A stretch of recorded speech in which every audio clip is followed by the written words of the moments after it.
kebebasan beragama.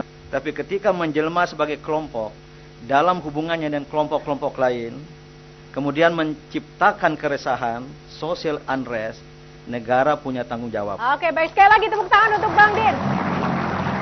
Iya, pemirsa, Anda masih menyaksikan The Candidate, program referensi Anda dalam menentukan pemimpin nasional. Dan pada segmen ini, kita akan menayangkan sebuah tayangan yang nanti kita akan minta Bang Din untuk memberikan responnya. Kita saksikan bersama. Apa jadinya kalau MUI jadi mengeluarkan fatwa haram rokok? Selama ini, ajaran agama dianggap tidak tegas melarang orang merokok. Ditambah lagi peraturan yang ada di daerah juga tidak secara tegas menjatuhi sanksi bagi para perokok. Mungkin atas fakta itulah MUI berencana mengeluarkan fatwa melarang merokok. Terlepas apakah fatwa itu nantinya akan membuat para perokok jera atau tidak, namun fatwa tersebut akan menjadi terobosan pengaturan larangan merokok. Di balik larangan merokok, penjualan rokok ternyata dapat menghasilkan cukai bagi negara sebesar 50 triliun per tahun. Sungguh jumlah yang terbilang cukup besar. Barangkali karena keuntungan besar yang didapat dari penjualan rokok itulah, pemerintah tidak secara tegas membuat sanksi bagi perokok. Inikah yang mendorong Majelis Ulama Indonesia mengeluarkan fatwa haram merokok? Bagaimana dampaknya terhadap industri rokok di tanah air? Apakah fatwa ini dapat menjamin kesadaran masyarakat terhadap bahaya merokok? Iya, Bang Din, apa urgensinya fatwa haram merokok?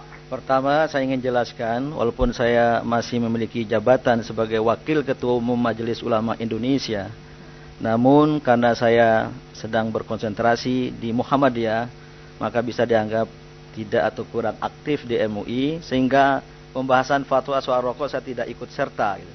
Ketika saya diminta tanggapan seperti ini, maka jawaban saya, ya, fatwa harus kita pahami adalah kewajiban ulama. Namun saya berpendapat dalam konteks kehidupan bangsa dan kehidupan umat ini, mungkin yang diperlukan itulah fatwa-fatwa yang mendorong kemajuan dan keunggulan bangsa. Kita juga akan dengarkan pertanyaan dari pemirsa, kita saksikan bersama.